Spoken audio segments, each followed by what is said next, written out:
Top 1. Le béton romain. En 1980, des archéologues sous-marins italiens ont fait une étrange découverte en explorant les ruines d'un port antique au large de Baiae.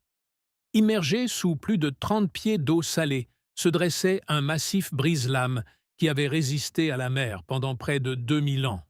Contrairement au béton moderne, qui se corrode et se désagrège en quelques décennies dans les environnements marins, cette structure était intacte. Ses joints étaient hermétiquement scellés et sa composition avait durci au-delà de toute attente.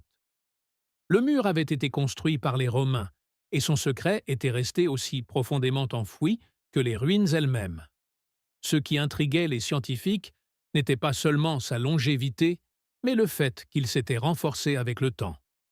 Le matériau aujourd'hui connu sous le nom de béton romain ou opus caementitium diffère de tout équivalent moderne. Alors que le béton actuel repose largement sur le ciment Portland, le mélange romain utilisait une cendre volcanique appelée pouzzolane combinée à de la chaux et de l'eau de mer. Au fil du temps, ce mélange forme un minéral rare appelé taubermorite d'aluminium, qui renforce d'autant plus la structure qu'elle est exposée à l'eau salée. En d'autres termes, le béton romain prospère là où le béton moderne échoue. Des échantillons de carottage provenant de ports romains tels que Césarée et Cosa ont révélé des structures cristallines microscopiques que les processus industriels modernes ne peuvent reproduire, pas même avec la métallurgie ou le génie chimique avancé d'aujourd'hui. Au début des années 2000, plusieurs laboratoires avaient tenté de reconstruire la formule. Une étude publiée en 2017 dans American Mineralogist a confirmé que la durabilité unique résultait de l'interaction entre le matériau volcanique et l'eau de mer, créant des structures minérales imbriquées. Pourtant, malgré la compréhension théorique, les tentatives de reproduction à l'échelle commerciale ont échoué. La cendre utilisée par les Romains provenait de volcans spécifiques près de la baie de Naples, un matériau géochimiquement unique et presque impossible à remplacer. Même si l'équilibre minéral pouvait être imité, la méthode séculaire des Romains pour le durcissement lent et la prise sous-marine défiait tous les calendriers modernes et l'économie de la construction.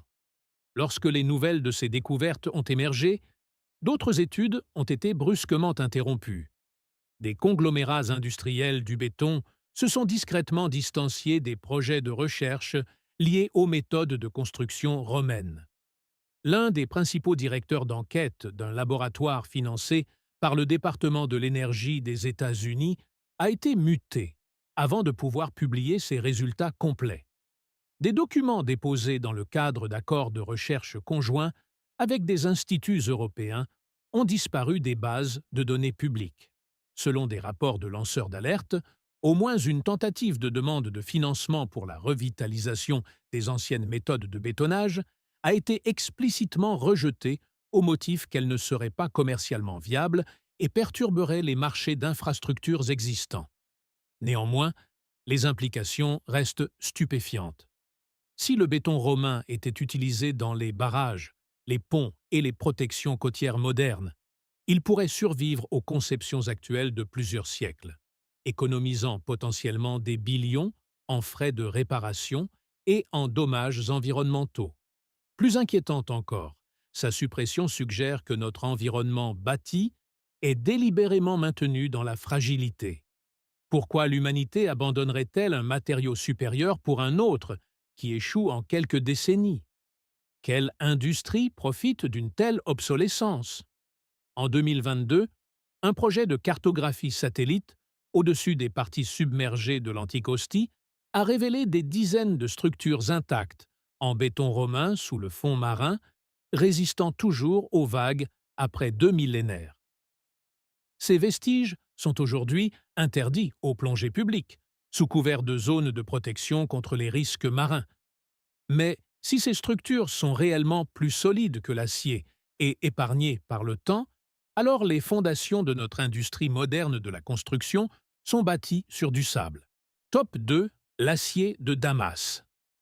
En 1837, Lors d'une expédition britannique dans la région d'Hyderabad en Inde, un officier écossais nommé James Wilkinson acquitte une épée courbe auprès d'un noble local.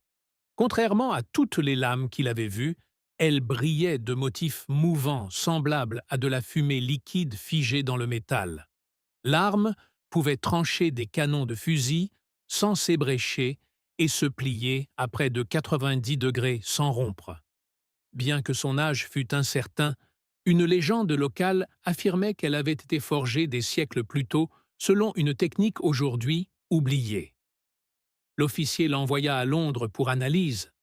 Les métallurgistes s'émerveillèrent de sa souplesse, de sa force et de sa beauté, mais personne ne put expliquer comment elle avait été fabriquée. Cette épée était un authentique artefact en acier de Damas, et son secret continue de laisser les scientifiques perplexes aujourd'hui. L'acier de Damas, historiquement connu sous le nom de Woods, est originaire d'Inde et s'est répandu au Moyen-Orient dès le IIIe siècle après Fête. J. Prechas C.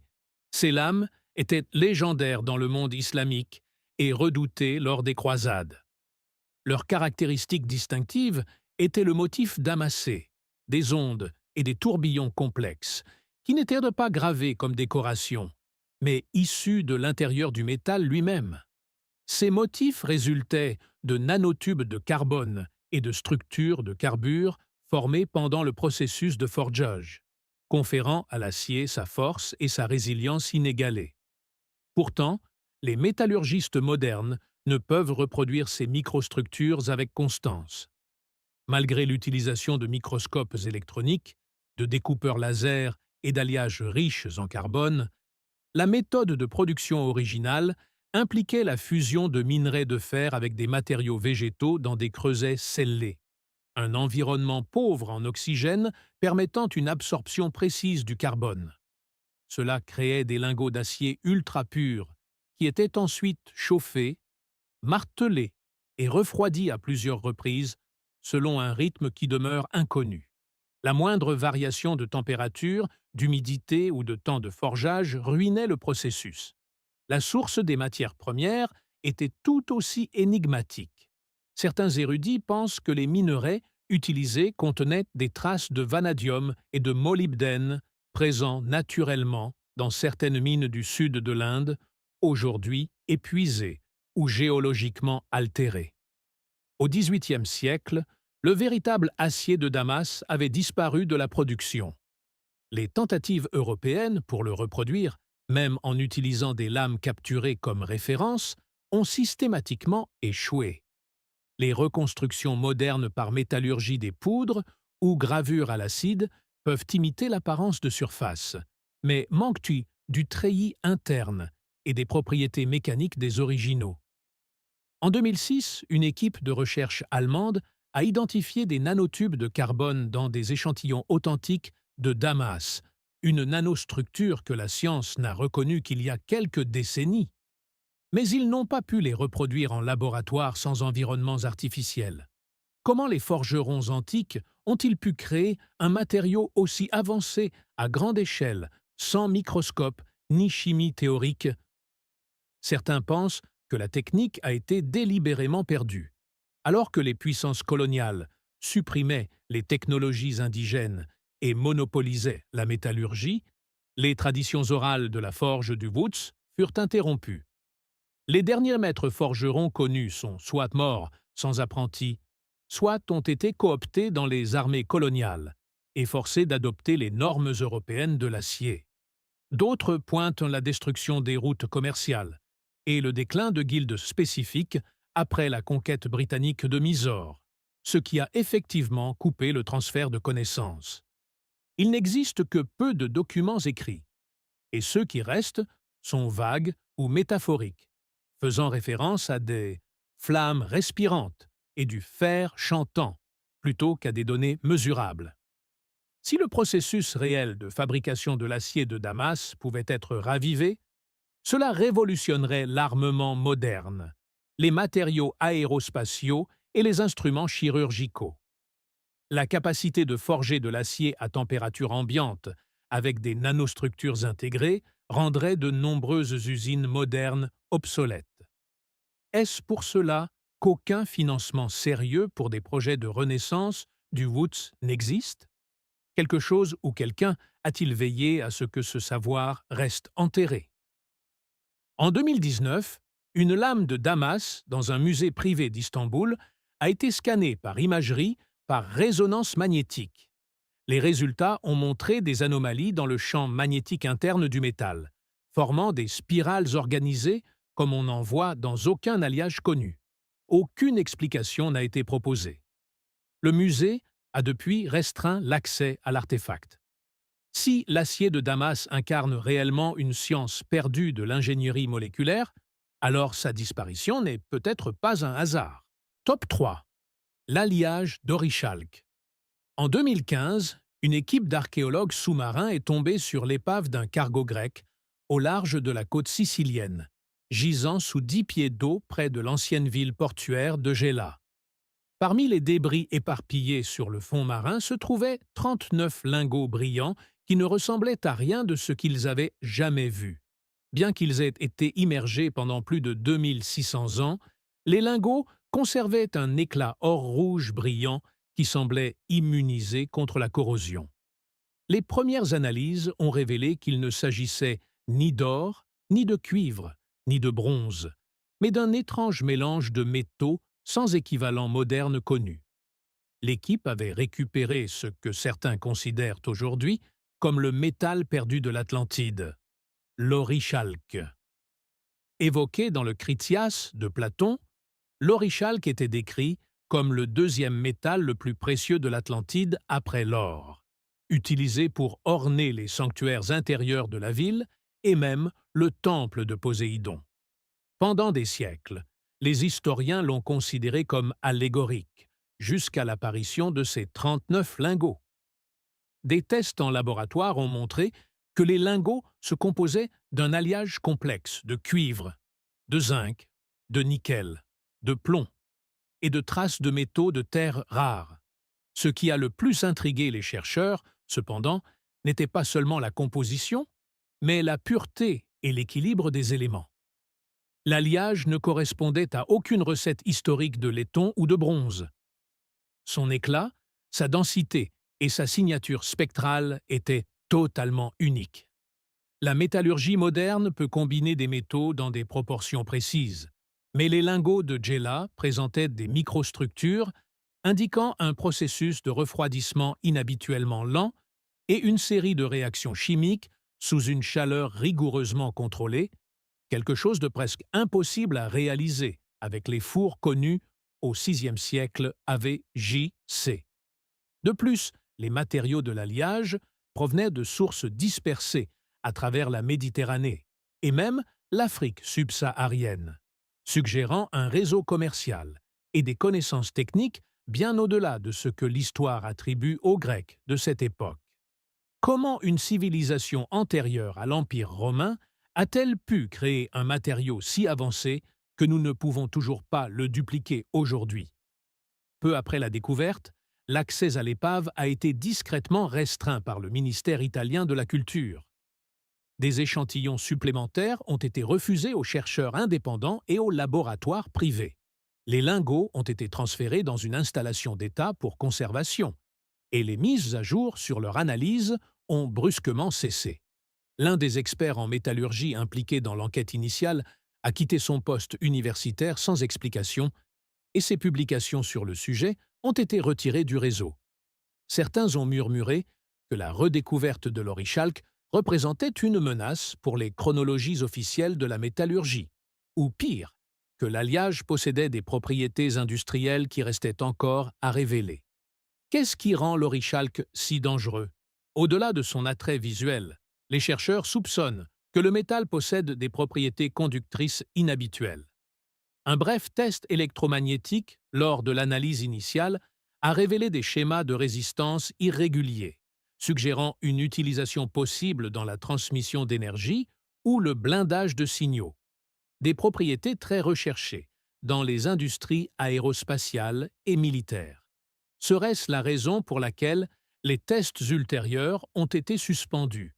Si tel est le cas, alors l'orichalque n'est pas qu'un simple vestige. Il pourrait s'agir d'une technologie. En 2021, un rapport fuité d'un entrepreneur de la défense mentionnait des alliages expérimentaux, comparés à des échantillons historiques d'origine incertaine, dont un désigné sous le code OCLA. L'entreprise a refusé tout commentaire, et le document a disparu suite à une plainte pour droit d'auteur. Depuis, plus aucune mention de l'orichalque n'est apparue dans les publications scientifiques grand public. Si les lingots de Gela représentent réellement une science oubliée de la fusion des matériaux, capable de résister au temps, à l'eau salée et même aux interférences électromagnétiques, alors les limites de ce que les civilisations antiques savaient sont peut-être bien plus vastes que ce qu'on nous permet de croire. Top 4. Les lentilles mésopotamiennes. En 1850, l'archéologue britannique Austen Henry Layard a exhumé un objet étrange des ruines d'un temple lors de fouilles dans l'ancienne ville assyrienne de Nimrud, au nord de l'Irak. C'était un petit morceau de cristal de roche de forme ovale, parfaitement lisse avec une courbure convexe et une clarté troublante. Initialement rejeté comme un objet de décoration, des examens ultérieurs ont révélé qu'il avait été taillé et poli avec une précision optique, fonctionnant exactement comme une lentille grossissante moderne. Layard avait redécouvert sans le savoir ce que l'on appelle aujourd'hui la lentille de Nimrud, et avec elle, l'un des plus anciens instruments optiques jamais trouvés, daté d'environ 750 AVP. J-Cha 5C. La lentille est taillée dans du quartz naturel et mesure environ 1,6 pouces de diamètre.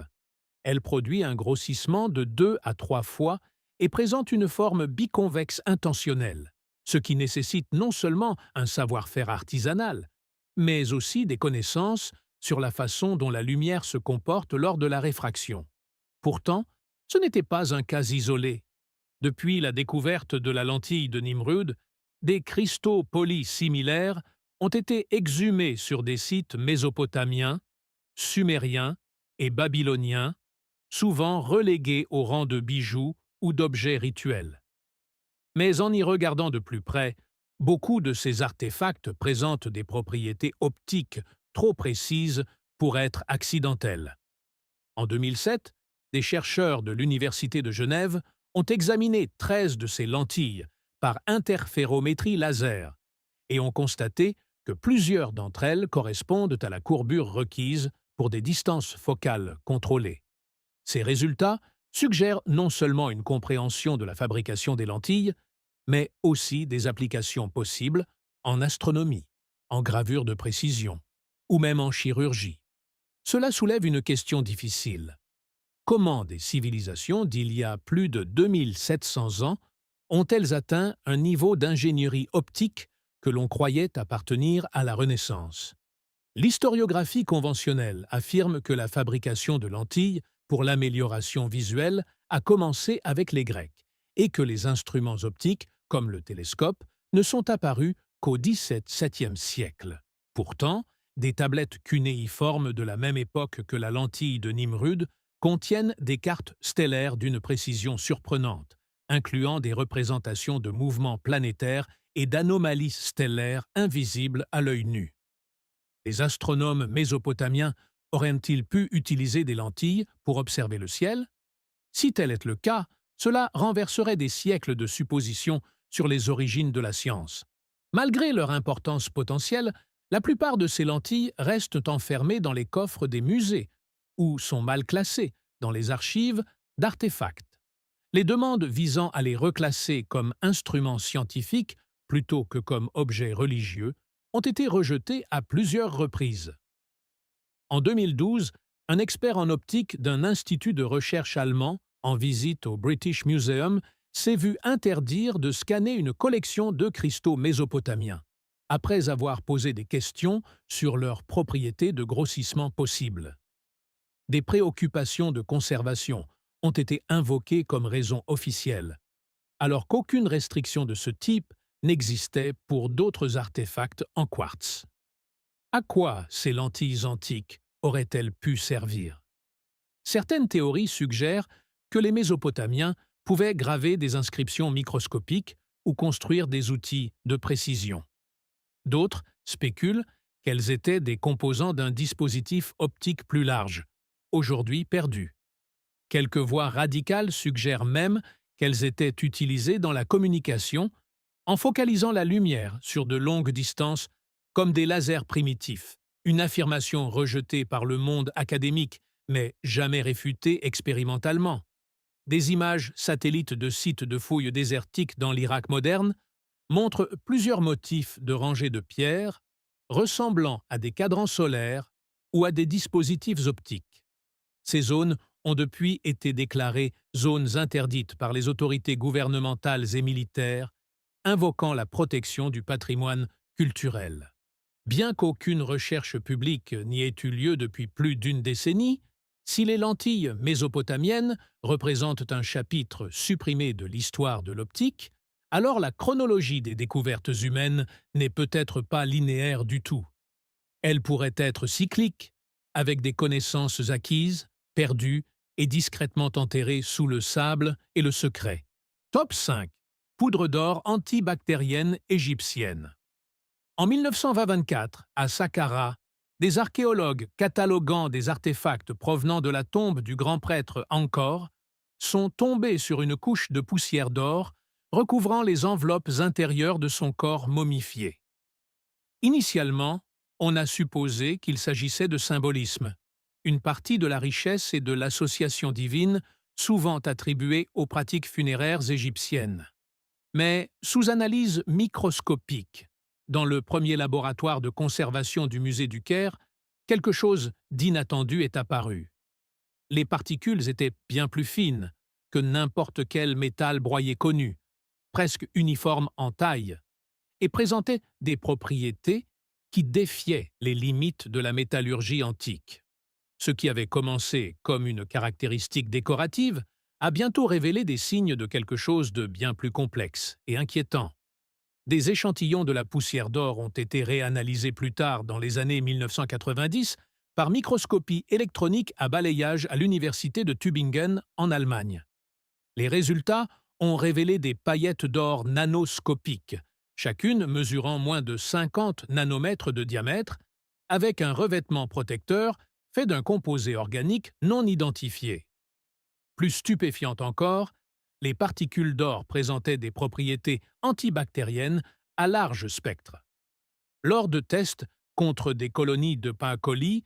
et de Staphylococcus aureus, les paillettes ont éliminé plus de 99% des bactéries en quelques minutes.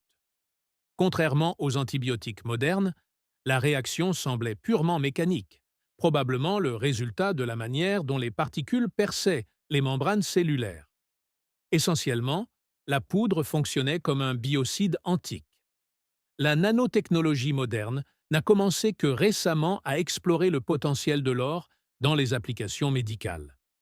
Pourtant, voici un traitement funéraire, datant d'il y a près de 2600 ans, qui obtenait le même effet avec un contrôle des particules que les machines modernes ont encore du mal à égaler.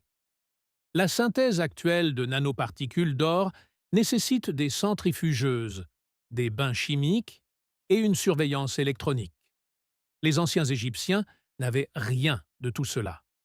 Comment ont-ils donc réussi à obtenir une distribution uniforme de la taille des particules à l'échelle nanométrique? Certains pensent que le secret réside dans des processus biologiques perdus au fil du temps. Des pollens de plantes désertiques rares ont été trouvés dans les enveloppes, suggérant une origine organique pour le composé de liaison. Les embaumeurs égyptiens auraient-ils pu utiliser des enzymes végétales pour décomposer l'or sous forme nano, puis le stabiliser avec des protéines ou des résines? Aucune formule pour ce processus n'a été trouvée. Aucun texte connu ne le décrit, mais les signatures chimiques indiquent une réaction que la science moderne ne peut pas reproduire en dehors des conditions de laboratoire. Après la découverte initiale, les échantillons de poudre ont été discrètement retirés de l'exposition publique. Dans les registres officiels du musée, ils sont désormais répertoriés comme poussière dorée, regroupés avec des articles cosmétiques rituels. Les tentatives d'obtention d'échantillons pour des études plus poussées ont été rejetées pour des raisons de préservation des artefacts. En 2001, un biochimiste de renom d'un laboratoire suisse a affirmé avoir recréé un effet similaire en utilisant des recettes antiques tirées du papyrus Ebers. Avant de pouvoir publier ses résultats, les fonds de son laboratoire ont été coupés et ses recherches interrompues. Aucune explication n'a été donnée. Les seuls indices restants de son travail existent sous forme de citations dans d'obscures revues de chimie sans accès au texte intégral. Si les anciens Égyptiens avaient maîtrisé la technologie antimicrobienne à l'échelle nanométrique et l'avaient utilisée non seulement pour l'embaumement, mais peut-être aussi pour la médecine. Ce savoir aurait pu changer le cours du contrôle moderne des infections. Au lieu de cela, il a été enterré, scellé dans de la résine et rejeté comme un excès religieux. La dernière fois que les enveloppes d'Angkor ont été examinées sous conditions de laboratoire, c'était en 2015 lors d'un programme de conservation éphémère financé par le ministère égyptien des Antiquités. Le programme s'est terminé au milieu de sa première phase. Toutes les notes de laboratoire restent sous clé. Si l'ancienne poussière d'or pouvait tuer les bactéries sans produits chimiques, sans résistance et sans dégradation, alors la perte de ce savoir nous a peut-être coûté plus que nous ne le pensons. Top 6. La résine de feu grégeois. En 678 après Mvdji, c'est, lors d'une bataille navale décisive au large de Constantinople, la marine byzantine a déchaîné une arme qui a plongé la flotte arabe dans le chaos et la terreur.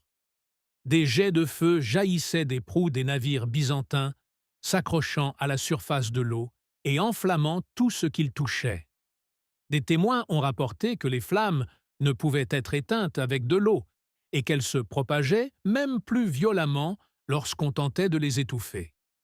Les Arabes l'appelaient « naft », les Byzantins l'appelaient « feu liquide ». Mais l'histoire s'en souvient sous un nom bien plus inquiétant, le feu grégeois. Et la formule qui le sous-tend reste l'un des secrets militaires les mieux gardés et les plus totalement perdus du monde antique. L'utilisation du feu grégeois a été décrite par plusieurs chroniqueurs au cours des siècles suivants, de Théophane le Confesseur à Anne Comnène. Pourtant, aucun n'a pu identifier ses composants exacts. Selon les rapports, il était projeté par des dispositifs semblables à des siphons sur les navires de guerre, suggérant un système de pressurisation très en avance sur son temps.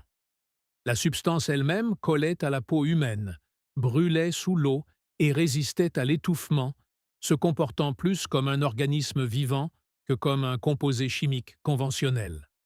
La pyrotechnie moderne a échoué à reproduire ces effets avec des ingrédients médiévaux connus. Plusieurs théories ont été proposées, des combinaisons de chaux vives, de naphte, de résine, de soufre et de bitume. Pourtant, dans toutes les reconstructions modernes, les propriétés clés, résistance à l'eau, propagation adhésive et combustion persistante, restent inaccessibles. Une percée a failli être réalisée en 2003 par une équipe de l'Université de Thessalonique. Ils ont réussi à produire une résine inflammable gélatineuse qui brûlait à la surface de l'eau. Cependant, elle nécessitait des stabilisateurs et des plastiques indisponibles avant l'ère industrielle. La version antique, quelle qu'elle fût, ne reposait pas sur le pétrole raffiné ou la chimie moderne. Elle fonctionnait dans des conditions de champ de bataille, avec des matériaux et des techniques qui demeurent encore inconnus. La formule originale n'était prétendument détenue que par une seule guilde à Constantinople, transmise par lignée et jalousement gardée sous décret impérial.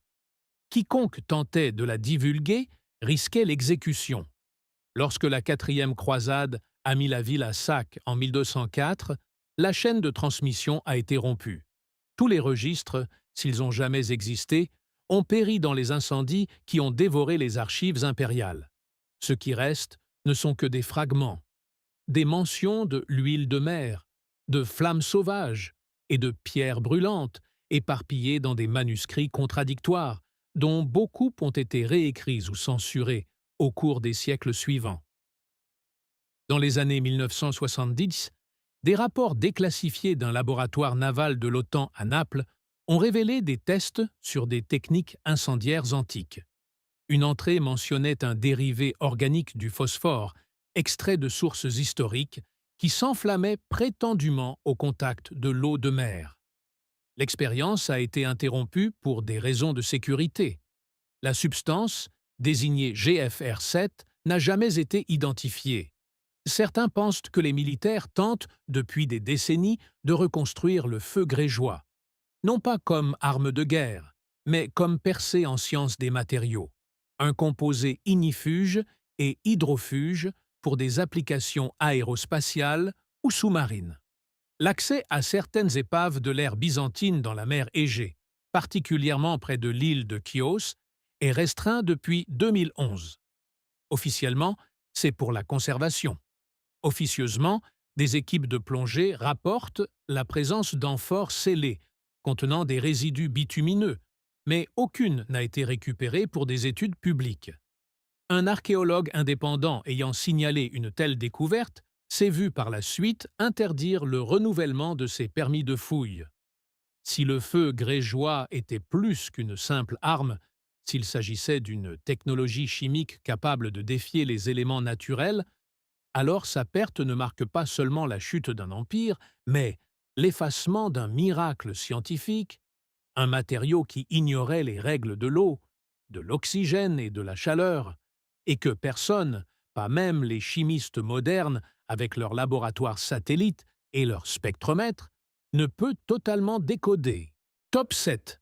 L'acier Woods Dean, en 1795, une cargaison d'épées arriva à l'Arsenal royal de Londres, cadeau d'un État princier du sud de l'Inde. L'une d'entre elles, une lame courbe au motif tourbillonnant incrusté dans le métal, attira l'attention des métallurgistes. Lors des tests, elle trancha net de l'acier européen sans perdre son tranchant. Elle se plia sans rompre, et à la lueur des torches, sa surface miroitait comme de l'eau ridée sous la lune. Ce n'était pas une épée ordinaire. Elle était forgée en acier Woods, une énigme métallurgique qui avait autrefois armé les guerriers de la Perse à l'Asie du Sud-Est. Malgré des siècles d'admiration, le secret du Woods disparut au milieu du XIXe siècle, et la science moderne n'a jamais réussi à le retrouver. L'acier Woods, précurseur du plus célèbre acier de Damas, est apparu en Inde dès le IIIe siècle, avec Sage C. Il était réputé pour sa pureté, sa force et son motif caractéristique d'ondulation, causée par l'alignement de nanotubes de carbone et de microstructures de carbure. Contrairement à la fonte ou au fer brut, le Woods était fabriqué dans des creusets scellés, où le fer était fondu avec des matériaux organiques riches en carbone, comme des feuilles séchées, ou des copeaux de bois dans un environnement pauvre en oxygène. Ce processus créait des lingots d'acier ultra-carburés avec une architecture interne unique qui conférait au métal ses performances légendaires. Lorsque les chercheurs modernes ont tenté de reproduire le Woods, ils ont découvert que le processus était d'une délicatesse étonnante. Même un changement mineur de température ou d'atmosphère pendant le forgeage modifiait la distribution du carbone, entraînant des lames fragiles ou inégales. Malgré l'accès aux microscopes électroniques, aux caméras thermiques et aux fours automatisés, les métallurgistes n'ont pas réussi à produire de manière constante les motifs fluides ou les propriétés mécaniques du Woods original. Dans une étude de 2006, des chercheurs ont identifié des nanophiles de carbure de fer intégrés dans des échantillons authentiques de Woods. Des structures qui ne se forment que dans des conditions thermiques très précises, probablement découvertes par les anciens forgerons au travers de générations d'essais et d'erreurs. La source du minerai de fer joue également un rôle crucial. Les archives historiques suggèrent que les mines du Tamil Nadu et du Telangana contenaient des oligo-éléments uniques, comme le vanadium et le molybdène. Ces micro-additifs, combinés à la bonne source de carbone, et aux bonnes conditions de combustion auraient pu être essentielles aux propriétés de l'alliage. Or, ces mines sont aujourd'hui épuisées. Et même lorsqu'un minerai de composition similaire est trouvé, les résultats restent insuffisants. Les arbres et plantes spécifiques utilisés dans le processus du creuset pourraient également avoir disparu, éliminant une autre variable clé pour les efforts de réplication. Lorsque la politique coloniale britannique a forcé la fermeture de l'industrie de l'armement indigène en Inde au XIXe siècle, la tradition du Woods était déjà sur le déclin. La transmission orale du savoir de la forge, à travers les lignées de forgerons, a été interrompue. Les guildes ont été dissoutes. L'expertise locale a été étiquetée comme primitive et remplacée par les techniques sidérurgiques européennes.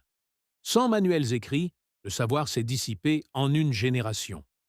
Au cours des dernières décennies, plusieurs instituts de défense et de sciences des matériaux ont discrètement étudié des structures semblables aux Woods pour des applications aérospatiales.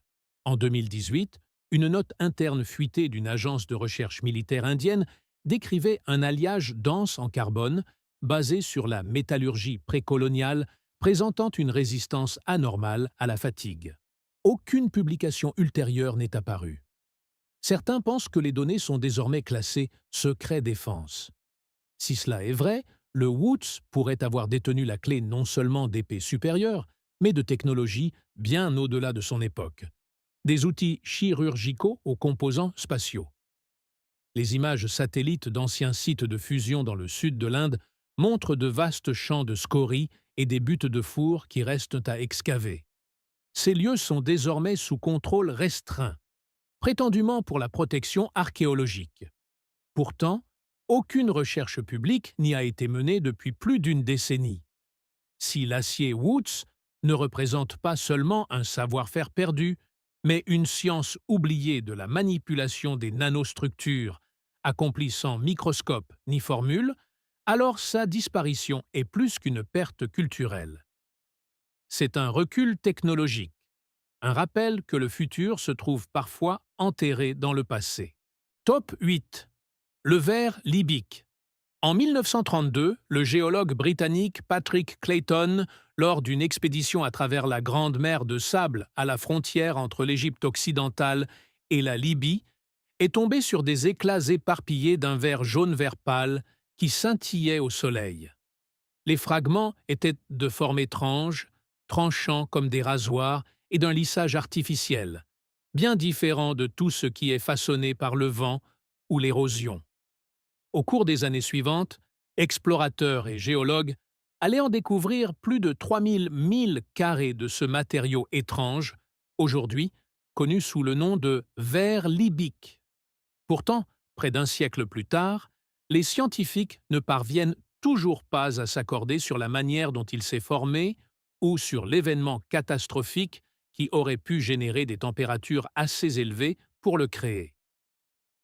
Le verre libyque est composé de silice presque pur, plus de 98%, et présente une clarté et une consistance qui rivalisent avec le verre optique de la plus haute qualité utilisé dans les instruments de précision. Pour fondre du sable de quartz en verre, les températures doivent dépasser les 3000 degrés Fahrenheit. Or, il n'y a pas de volcan dans la région. Il n'y a aucun signe de coulée de lave, de tube de magma ou de source géothermique. Plus mystérieuse encore, il n'y a pas de cratère d'impact à proximité, ce qui exclut un impact de météore traditionnel comme source. Le verre semble avoir été créé par un événement thermique intense, mais superficiel, possiblement une explosion aérienne qui a vaporisé tout sur son passage sans laisser de cicatrices dans la Terre. En 1996, des scientifiques de la NASA ont commencé à étudier le verre comme un analogue des processus de surface lunaire. Une théorie suggère que le verre aurait pu être formé par une explosion aérienne de comètes similaires à l'événement de la Tunguska en 1908, où un corps cosmique détonne dans l'atmosphère, générant une chaleur immense sans toucher le sol.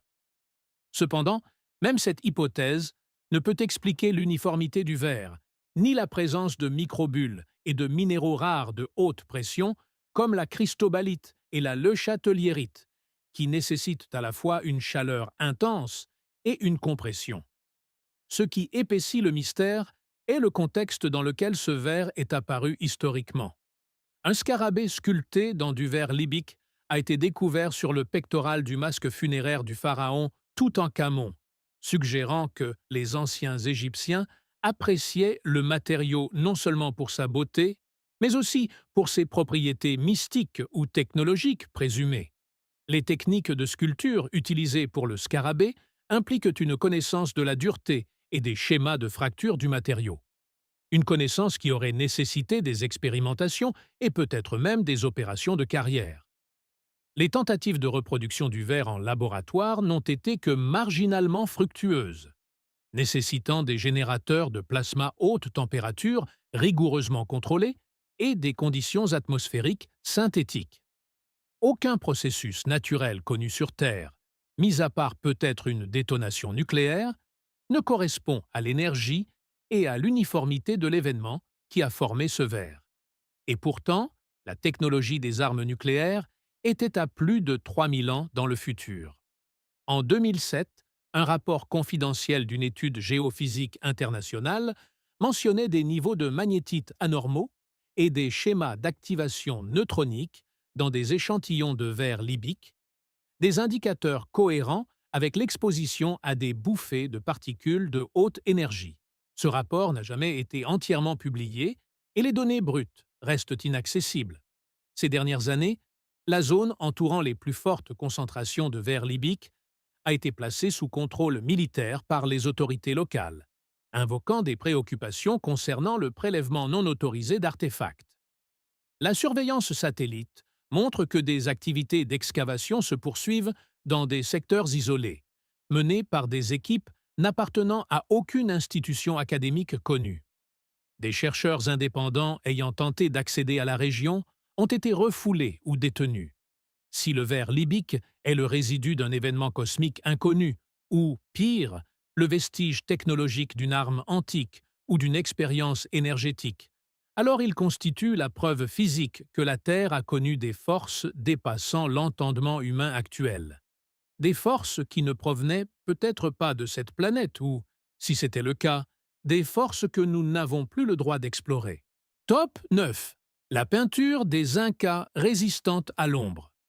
En 1936, une équipe d'archéologues dirigée par le docteur Harold Ferguson a remarqué quelque chose d'étrange sous des couches de mousse et de débris érodés en arpentant les ruines du temple sur le site péruvien reculé de Choquequirao. Les murs intérieurs d'un sanctuaire solaire, exposés pendant des siècles à la lumière intense du soleil d'altitude et aux pluies saisonnières, portaient encore des traces ténues, mais vives, de rouge carmin, d'ocre et de bleu. Contrairement aux pigments minéraux typiques qui ternissent ou s'écaillent avec le temps, ces couleurs s'étaient liées de manière transparente à la pierre, leur teinte presque intacte. Les premiers échantillons envoyés à Cambridge pour analyse ont stupéfié les chercheurs. La peinture n'était pas dégradée. Elle avait résisté non seulement aux intempéries et à l'humidité, mais même aux rayons ultraviolets. Les ruines étaient revêtues d'un composé que la science moderne des matériaux ne pouvait ni reproduire ni expliquer totalement. La structure chimique du pigment, plus tard nommé Andean Compound Red 5, ne ressemblait à aucune peinture ou teinture connue de l'Amérique précolombienne. Il se composait de liants organiques et inorganiques, suspendus dans une matrice à base de silicate, mais avec une particularité. Des particules microscopiques de silice biogénique étaient intégrées dans le pigment, des structures vitreuses issues de cendres végétales qui diffusaient la lumière solaire incidente de manière à empêcher la dégradation des couleurs. Essentiellement, la peinture neutralisait l'exposition aux UV. Sous les microscopes électroniques, ces particules ressemblaient à des nanoprismes espacés avec précision, comme s'ils avaient été conçus par ingénierie. Le mystère est complexifié par le fait que la peinture présentait également une résistance à la croissance microbienne. Les cultures fongiques ne pouvaient pas pénétrer le film, même dans des conditions d'humidité élevée. Le liant semblait contenir des enzymes ou des alcaloïdes de la flore locale, possiblement traités par des méthodes aujourd'hui perdues. La tradition orale indigène évoquait des plantes solaires sacrées, utilisées par les prêtres incas pour créer des enveloppes protectrices pour les temples. Mais aucune recette de ce type n'existe dans les registres ou codex préservés. L'effet de conservation de ce revêtement reste inégalé par n'importe quelle formulation moderne sans polymère synthétique. En 1981, un projet conjoint entre un fabricant suisse de peinture et les autorités culturelles péruviennes a tenté de recréer le pigment en utilisant exclusivement des substances naturelles de la région. Le projet s'est soldé par un échec après 2 ans. Peu après, plusieurs échantillons des couches de peinture originales conservées aux Archives nationales de Lima ont été portés disparus. Une enquête interne a conclu à une erreur administrative, mais l'affaire a été discrètement classée. Le chercheur principal a démissionné et a quitté le pays. Les images satellites de 2010 ont révélé d'autres structures andines présentant des résidus de peinture similaires, particulièrement sur des sites non ouverts au public, comme Pumaquiri et des parties du corridor de Vilcabamba. Ces zones ont depuis été scellées pour la protection culturelle, et aucun accès supplémentaire n'est accordé aux chercheurs indépendants.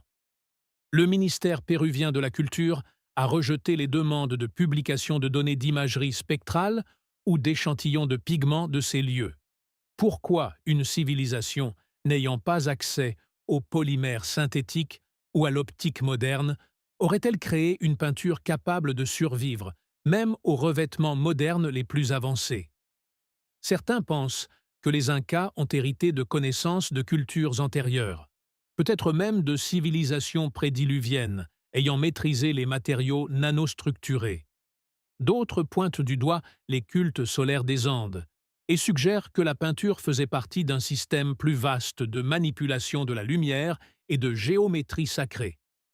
Quelques chercheurs marginaux spéculent même sur des propriétés énergétiques, théorisant que le pigment fonctionnait comme un condensateur solaire, bien qu'aucun mécanisme n'ait jamais été prouvé. Ces dernières années, des rumeurs ont fait surface concernant des formulations de peinture militaire développées à partir de données provenant de Choquequirao. Ces revêtements seraient censés résister à l'imagerie thermique et au système de détection basé sur les UV. Rien de tout cela n'a été confirmé publiquement. Pourtant, la peinture persistante sur ces vieilles pierres reste muette, inflexible et épargnée par le temps. Si les Incas ont réellement créé une peinture qui résiste au soleil, à l'humidité, aux moisissures et à la décomposition sans chimie moderne, alors nous n'avons plus affaire à de l'artisanat primitif. Nous regardons en face une science qui n'aurait pas dû exister. Top 10. Le verre flexible chinois. En l'an 14 après GTC, sous le règne de l'empereur Wang Mang de la dynastie Qin, un artisan apparut à la cour avec un cadeau si étrange qu'il fut consigné dans plusieurs annales impériales. Il présenta une coupe à boire faite d'un matériau qu'il prétendait être du verre flexible, un matériau qui ne se brisait pas en tombant, mais se bosselait et pouvait être remis en forme avec un petit marteau. L'empereur, intrigué, demanda comment il était fabriqué. Lorsque l'artisan refusa de révéler son procédé, Wang Mang ordonna son exécution et fit détruire l'atelier.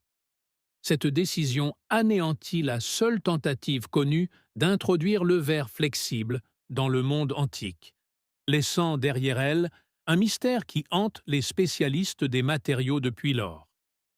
L'histoire réapparaît dans plusieurs sources historiques, notamment dans le livre des Han postérieurs et dans des écrits de la dynastie des Jin orientaux des siècles plus tard. Certains historiens l'ont rejeté comme apocryphe. Pourtant, en 2012, un lien curieux est apparu lorsque des entreprises technologiques modernes ont annoncé le développement de verres flexibles ultra fins pour les écrans tactiles et les cellules solaires. Le matériau désormais connu sous le nom de Willow Glass ou Gorilla Glass présente des propriétés étrangement similaires à l'artefact décrit dans les registres des Han. L'artisan chinois de l'Antiquité aurait-il pu découvrir une forme de verre à haute résistance à la traction à l'échelle micrométrique sans aucune technologie industrielle? Bien qu'aucun échantillon préservé du verre flexible original n'ait jamais été récupéré. Des fouilles archéologiques chinoises à Luoyang et Chang'an ont mis au jour des fragments de verre anciens qui échappent à toute classification. Certaines de ces pièces contiennent des traces de métaux alcalins rares et de bore, des éléments aujourd'hui utilisés pour fabriquer du verre de laboratoire, verre borosilicaté. Une étude publiée en 1999 par l'Académie chinoise des sciences décrivait un éclat à forte teneur en silicate de lithium, qui réduit la fragilité et augmente la résistance à la chaleur. Cependant, l'article a été retiré peu après sa publication et n'a jamais été traduit en anglais. Ce qui rend l'histoire plus inquiétante est la persistance avec laquelle toute trace de ce matériau disparaît des registres historiques. Contrairement au bronze ou au jade, le verre était rare dans la Chine ancienne et souvent considéré comme inférieur à la porcelaine. Néanmoins, des documents de la cour du début de l'ère Han font brièvement référence à une pierre claire qui se plie mais ne se brise pas. Après la purge de Wang Mang, ces références disparaissent. C'est comme si la découverte n'avait pas seulement été passée sous silence, mais systématiquement effacée. En 2008, un livre blanc anonyme a circulé dans la communauté chinoise de l'ingénierie des matériaux, mentionnant une anomalie de silicate antique récupérée dans une tombe fermée près de l'actuel Suzhou. Le document affirmait que l'échantillon pouvait se plier jusqu'à 12 degrés sans se fissurer et possédait une mémoire structurelle. Les tentatives de reproduction du matériau ont échoué et l'échantillon lui-même n'a jamais été montré. À ce jour, aucune institution n'a revendiqué la paternité du document et aucune analyse scientifique par les pairs n'a suivi. Le verre flexible nécessite, dans le monde moderne, des dopants précis, un recuit thermique lent et une production en salle blanche. Si une telle substance a existé il y a plus de 2000 ans, cela implique non seulement une découverte fortuite, mais une compréhension du traitement thermique, de l'équilibre chimique et peut-être même de la manipulation de la structure atomique qui dépassait de loin les capacités connues de l'époque.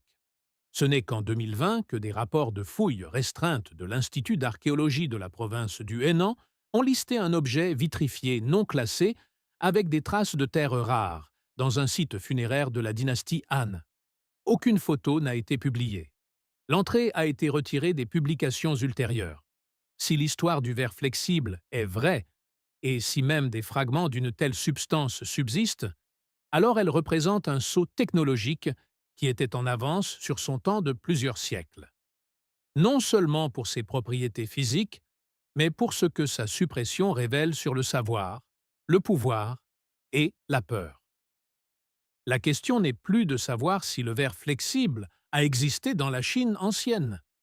La question est qui a décidé que le monde n'était pas prêt pour cela. Ces matériaux antiques révèlent un schéma inquiétant qui transcende les frontières, les cultures et les siècles. Des ports volcaniques, de Rome au haut temple du Pérou, des forges de l'Inde aux champs de verre d'Afrique du Nord, chaque cas pointe vers une vérité longtemps ignorée. Nos ancêtres possédaient des connaissances en sciences des matériaux qui défient toute explication moderne. Il ne s'agit pas d'anomalies isolées, ce sont les signes d'un modèle, une architecture cachée d'innovations oubliées. Ce modèle est caractérisé par un effacement systématique. Dans chaque histoire, quelqu'un a fait taire la source. De l'exécution impériale en Chine, sous les Han, à la répression coloniale en Inde, des archives scellées des musées d'Europe aux zones d'exclusion pour les fouilles au Moyen-Orient, le schéma est d'une cohérence effrayante. Lorsque ces découvertes font surface, elles sont d'abord étudiées, puis dissimulées. Les résultats sont soit caviardés, soit reclassés, soit disparaissent tout simplement. Des carrières académiques s'arrêtent. La recherche est détournée. L'accès est refusé. C'est comme s'il existait un consensus tacite selon lequel certains matériaux et les vérités qu'ils impliquent sont trop dangereux pour être partagés. Et le coût de cette suppression est incalculable. Ces matériaux n'étaient pas seulement des merveilles d'ingénierie, ils recelaient des possibilités qui auraient pu transformer la médecine, la construction, l'optique, l'énergie et l'aérospatiale. Un béton qui s'auto-répare, un verre qui se plie sans se briser, des peintures qui défient le temps et la lumière ultraviolette.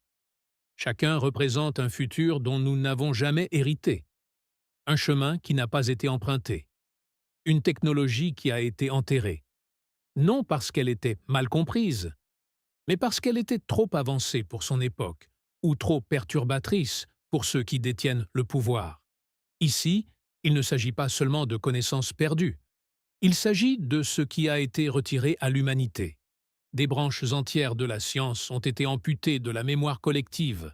Chaque tablette brisée, chaque note de laboratoire disparue, chaque coffre-fort scellé raconte la même histoire.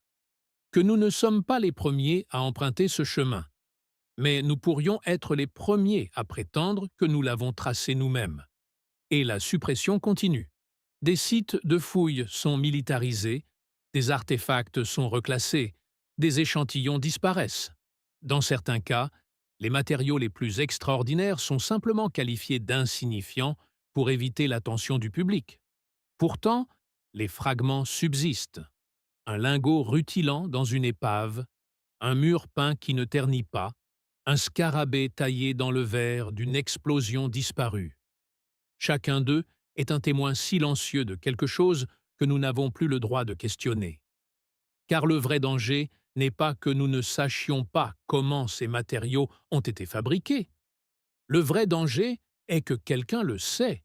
Si ces technologies perdues changent votre regard sur l'histoire du progrès humain, abonnez-vous à cette chaîne et mettez un « j'aime » à cette vidéo. Nous déterrons l'histoire qu'ils ont essayé d'enfouir. Réapproprions-nous notre futur en comprenant le passé. Le prochain coffre-fort du savoir s'ouvrira bientôt.